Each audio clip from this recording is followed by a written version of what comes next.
আমায় যদি এইভাবে স্বর্ণ দিয়ে মুড়িয়ে না নেয় তাহলে কখনো বিয়ে করব না। আপনারা কি জানেন আমি এখানে কতটুকু স্বর্ণ পরে আছি? প্রায় 36 ভরি স্বর্ণ। আসসালামু আলাইকুম সবাইকে। সবাই কেমন আছো? আশা করি সবাই অনেক ভালো আছো। আমিও আলহামদুলিল্লাহ অনেক ভালো আছি। তো আমি চলে আসছি কুমিল্লাতে ঝুমু আপুর কাছে। আমি আপুর পেজটা মেনশন করে দিব, তোমরা দেখে নিও। আর এই হচ্ছে আজকে আমার আউটফিট। এরপর আমি দ্রুত ড্রেস চেঞ্জ করে অ্যাফ্রন পরে বসে পড়লাম। আর আমাকে কেমন লাগতেছে অবশ্যই জানাতে ভুলবা না। অন্য সাইড থেকে ঝুমু আপু আমাদের জন্য এত এত ফ্রুটস, এত এত খাবার আয়োজন করে। উনি মানুষটা অনেক ভালো, অনেক মানে অনেক বলে বোঝানোর মতো না। আমরা যখন তার কাছে গেছি যাওয়ার পর থেকে এক প্রকার খাওয়া দাওয়ার উপরে রাখছে, সবসময় এটা খাও সেটা খাও, এটা করো সেটা করো, মানে একদমই নিজের সন্তানের মতো আগলাই রাখছে। এরপর আমরা নাস্তা শেষ করে কাজে বসে পড়ি। আপু আমার আইব্রোটাকে সেট করে নিয়েছে, এবার হচ্ছে আই লুকটা ক্রিয়েট করবে। বলতে বলতে হাফ আই লুক প্রায় ক্রিয়েট করা হয়ে গিয়েছে। এরপর আরো কিছু কাজ বাকি আছে, সেগুলো আপনারা দেখতেই পারবেন। এখানে জাস্ট হচ্ছে আমাকে আইলাইনারটা পরানো হয়, তাই দেখতে কত কিউট লাগতেছে মাশাআল্লাহ। নিজের প্রশংসা নিজে করতেছি না, বাট আমার কাছে যেটা ভালো লাগছে আমি সেটাই বলতেছি। এরপর হচ্ছে আমার বেস মেকআপ স্টার্ট করে দেয়। আমার এই লুকটা নিয়ে খুব বেশি কন্ট্রোভার্সি করতেছে অনেকেই, দেখলাম যে অন্যরকম লাগতেছে হ্যান ত্যান। এখন একটা কথা হলো, সবসময় তো আপনারা আমাকে সিমিলার লুকে দেখেন, ডিফারেন্ট লুকে তো কখনো দেখেন না। তো একটা মেকআপ আর্টিস্ট তার বেস্টটা দিয়ে ট্রাই করে তার মডেলকে সাজানোর জন্য। কেউ চাইবে না যে আমার প্রতিভাটা আমি খারাপ ভাবে ফুটাই তুলি। সো আমাকে একটু অন্যরকম ডিফারেন্ট লাগানোর জন্যই হচ্ছে এই লুকটা ক্রিয়েট করা হয়। অনেকেই পছন্দ করছেন, অনেকেই পছন্দ করে নাই, সবার রুচি তো আর এক না। এইবারের লুকে হেয়ার স্টাইল, জুয়েলারি সবকিছুই ছিল একেবারে ভিন্ন। তো যাই হোক, কথা বলতে বলতে এই দিক থেকে আমার মেকআপ লুক ক্রিয়েট করাও শেষ। তারপরে হচ্ছে আমার হেয়ারটাকে সেট করে নিচ্ছিল।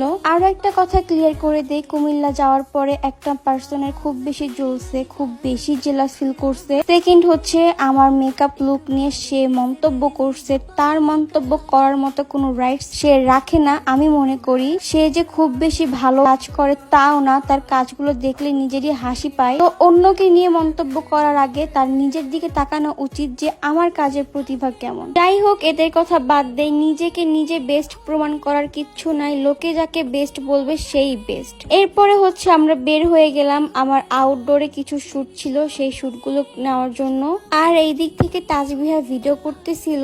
আর বিশ্বাস করবেন না, এই ড্রেসটা পরে আমার গাড়িতে বসতে আর বের হতে এত পরিমাণে কষ্ট হচ্ছিল, মানে মনে হইতাছিল যে পুরো একটা বস্তা। যাই হোক, এই ছিল আমার ফাইনাল লুক। সবকিছু মিলিয়ে আপনাদের কাছে কেমন লাগছে আপনাদের মন্তব্য কমেন্টে জানাই যাবেন। এরপর এখান থেকে আমার শুট নেওয়া হচ্ছিল, ভিডিওগ্রাফি করতেছিল। আর ঘুরতে যে কষ্ট হয় ভাই রে ভাই, এত ভারী ড্রেস পরে কি আর ঘোরা যায়? যাই হোক, আপনাদের ভালোবাসার কাছে এগুলা কিচ্ছুই না। কিন্তু কুমিল্লাবাসীরা যে আমাকে এত বেশি ভালোবাসে, এটা কুমিল্লাতে না গেলে একেবারে বুঝতে পারতাম না। আমি ওখানে যে অনেক অনেক মানুষের ভালোবাসা পাইছি, নিজের চোখে দেখে আসছি যে কি পরিমাণে মানুষ আমাকে সাপোর্ট করে প্লাস হচ্ছে ভালোবাসে। এই যে আপনারা যে আমাকে ভালোবাসেন, এত এত সাপোর্ট করেন, এইটা নিয়ে যে আমি গর্ববোধ করি, এই গর্ববোধ করা কি আমার ভুল? এটা কি আমার দোষ? আপনারাই বলেন তো। একটা মানুষ বা হাজার হাজার মানুষ যদি আমাকে ভালোবাসে, সেই ভালোবাসাটা প্রকাশ করতে, সেটা নিয়ে গর্ববোধ করতে আমার তো দ্বিধাবোধ থাকার কোনো কথা না। তাহলে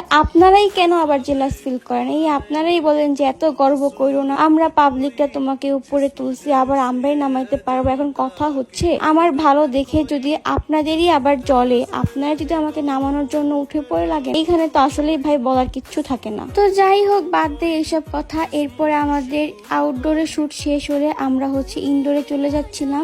যাওয়ার আগে গাড়িতে বসে বসে আমি আর তাজবিহা অনেক কথাই বলতেছিলাম, প্লাস হাসাহাসি করতেছিলাম। আর আজকের লুক এবং হচ্ছে ভিডিওটি আপনাদের কাছে কেমন লাগলো অবশ্যই জানাতে ভুলবেন না। সবাই ভালো থাকবেন, সুস্থ থাকবেন, আমার জন্য দোয়া করবেন। আল্লাহ হাফেজ। আজকের ভিডিও এই পর্যন্তই।